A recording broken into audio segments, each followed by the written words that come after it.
வணக்கம். ஆன்மீக அன்பு நெஞ்சங்களுக்கு சங்கர சுப்பிரமணியத்தின் அன்பார்ந்த வணக்கங்கள். இப்போ நம்ம பார்க்க போகிறது மாசி மாதம் பற்றிய ஒரு சிறிய குறிப்பும், பின்னர் அந்த மாசி மாதத்தில் 12 ராசிக்காரர்களுக்கும் எப்படி இருக்குது அப்படின்றத பொறுத்து தான் இப்போ நம்ம பார்க்க போகிறோம். இந்த மாசி மாதம் அப்படின்னு எதுக்கு ரொம்ப சிறப்பு வாய்ந்ததாக இருக்குது அப்படின்னு பார்த்தோம்னா, ஆன்மீகம் மற்றும் தெய்வ வழிபாடுகள், ஆன்மீகம் சார்ந்த எந்த ஒரு காரியங்கள் செய்கிறதாக இருந்தாலும் தெய்வ வழிபாடுகளுக்கு உகந்த ஒரு மாதமாக இந்த மாசி மாதம் ஒரு சிறப்பான மாதமாகவே இருக்குன்னு நம்ம சொல்லலாம். இதில் முக்கியமாக என்ன அப்படின்னு பார்த்தோம்னா, விஷ்ணுபதி புண்ணிய காலம்னு சொல்லுவோம். விஷ்ணுபதி புண்ணிய காலம் அப்படின்றது மாசி 1ஆம் தேதி, அதாவது 13ஆம் தேதி மாசி மாத பிறப்பு அன்னைக்கு நமக்கு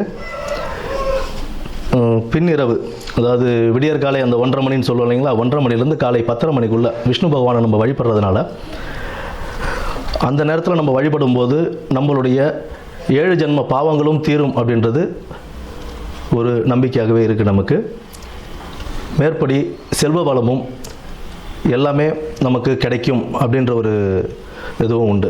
விஷ்ணு பகவானை துளசி மாலை அணிவித்து நம்ம வழிபட்டுக்கிட்டு வந்தோம். பெருமாள் விஷ்ணு துளசி மாலை அணிவித்து அந்த விடியற்காலை 1:30 மணியிலிருந்து 10:30 மணிக்குள், காலைல 10:30 மணிக்குள்ளே நம்ம வணங்கிட்டு வரும்போது நமக்கு உண்டான செல்வ வளமும் கிடைக்கும் அப்படின்றது சொல்கிறாங்க. குடும்பத்தில் ஒரு மகிழ்ச்சியும் நிலவும், இருக்கிற பிரச்சனைகள்லாம் படிப்படியாக குறைய ஆரம்பிக்கும். அதாவது இத்தனை வருடத்தில் நீங்கள் ஏகாதசி விரதம் இருந்திருப்பீங்க அப்படின்னா, அன்றைய தினத்துக்கு விஷ்ணுபதி புண்ணியகாலம் அப்படின்ற அந்த தினத்தில் நம்ம விஷ்ணுவை வழிபடும்போது எத்தனை ஏகாதசி, பல ஏகாதசிகள் விரதம் இருந்ததுடைய பலன் நமக்கு கிடைக்கும் அப்படின்றதும் சொல்கிறாங்க. அடுத்தது பார்த்தோம்னா, இந்த மாசி மாதத்திலேயே சிவராத்திரி, மகா சிவராத்திரின்னு சொல்லுவோம். மாசி மாதத்தில் வரக்கூடிய சிவராத்திரியை, அந்த சிவராத்திரி சிவபெருமானுக்கு உகந்த ஒரு தினமாக நம்ம அதை கொண்டாடிக்கிட்டு இருக்கோம், மகா சிவராத்திரியை. அடுத்து மாசி மகம், அம்பிகை ஜனிச்ச நாளாக அந்த மாசி மகத்தை நம்ம வணங்கிக்கிட்டு வரோம். அம்பிகைக்கு ரொம்ப உகந்த நாள் அந்த நாளில் தான் நமக்கு இந்த நீராட்டெல்லாம் செய்வாங்க.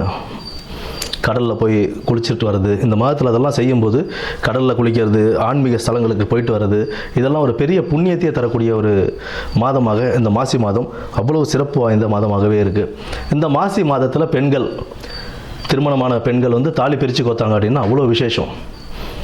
அடுத்தது இந்த பூணூல் அணிவிக்கும் இதுவும் சொல்லுவாங்க. மாசி பூணல் பாசி படியாதுன்னு சொல்லுவோம். மாசி மாதம் பூணல் அணிஞ்சால் அவ்வளோ விசேஷமாக கருதுவாங்க. புதுசாக பூணல் போடுறாங்க அப்படின்னா, யஜ்ஞோபவிதாரணம் செய்கிறாங்க அப்படின்னா, அதுக்கு மாசி மாதத்தை மேக்ஸிமம் ஆட்கள் மாசி மாதம் தான் தேர்ந்தெடுப்பாங்க. ஏன்னா அவ்வளோ விசேஷமான ஒரு மாதமாக இந்த மாசி மாதம் இருக்குது. அது மட்டும் இல்லாமல் புனித நீராடுதல், விரதங்கள், குலதெய்வ வழிபாடு, இதெல்லாம் நம்ம பண்ண இந்த மாதத்தில், இந்த மாதம் ஃபுல்லாகவே ஒரு சிறப்பான மாதம் தான். ஆன்மீகத்துக்கும் தெய்வ வழிபாடுக்கும் ரொம்ப ஒரு சிறப்பான ஒரு மாதமாகவே இந்த மாதம் அமையும். இனி வரப்போவது 12 ராசிகளுக்கு உண்டான பலன்களை என்னன்னு நம்ம பார்ப்போம். நன்றி, வணக்கம். ரோகிணி நட்சத்திரம், ரோகிணி நட்சத்திரக்காரங்களுக்கு இந்த மாசி மாதம் எப்படி இருக்க போகுது அப்படின்றத நம்ம பார்த்துருவோம். தொழிலையும் வியாபாரத்திலையும் ஒரு நல்ல ஒரு முன்னேற்றம் ஏற்படக்கூடிய மாதமாகத்தான் இந்த மாதம் உங்களுக்கு இருக்குங்க. சாதகமான பலன்களையும் தொழிலும் வியாபாரமும் உங்களுக்கு கொடுக்கும். மனோதைரியம் சற்றே அதிகரித்து உங்களுக்கு ஒரு நல்ல ஒரு முன்னேற்ற பாதைக்கு நீங்கள் அந்த தைரியத்துடன் போயிட்டே இருப்பீங்க. பண வரவு திருப்திகரமாகவே இருக்குங்க.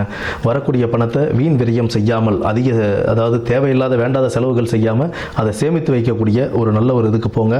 எதையும் ஆராய்ந்து செய்யக்கூடிய ஒரு பக்குவத்துக்கு வாங்க. இது ஏதாவது ஒரு வேலை செய்கிறோம் அப்படின்னா, இதை செய்கிறதுனால இதனால் என்ன ஆகும் ஏதுன்றதெல்லாம் நீங்கள் கொஞ்சம் பார்த்துக்கிறது உங்களுக்கு நல்லது. அதனால் தேவையில்லாத கான்ட்ரவர்சிஸ், பிரச்சனைகள் வருவது அதிகமாக இருக்கும். எந்த ஒரு காரியங்கள் செய்தாலும் அதில் ஒரு அனுகூலம் கிடைக்கக்கூடிய ஒரு நல்ல மாதமாகத்தான் இந்த மாசி மாதம் உங்களுக்கு அமைந்திருக்கு. எந்த திட்டமிட்டு எப்படியாவது செஞ்சு முடிக்கணும் அப்படின்ற ஒரு தைரியம் உங்களுக்கு கொடுக்கும். அதில் நல்ல ஒரு வெற்றி பாதையையும் நீங்கள் அமைச்சிப்பீங்க. ஆன்மீக பணிகளில் உங்களுக்கு கொஞ்சம் நாட்டமும் அதிகரிக்குங்க. சிவனுக்கும் அம்மனுக்கும் அர்ச்சனை செய்து வெள்ளிக்கிழமையும் சனிக்கிழமையும் வழிபட்டு வருவது உங்களுக்கு காரியங்கள் கைகூடுவதற்கான ஒரு நல்ல மாதமாக இந்த மாசி மாதம் அமையும். நன்றி, வணக்கம்.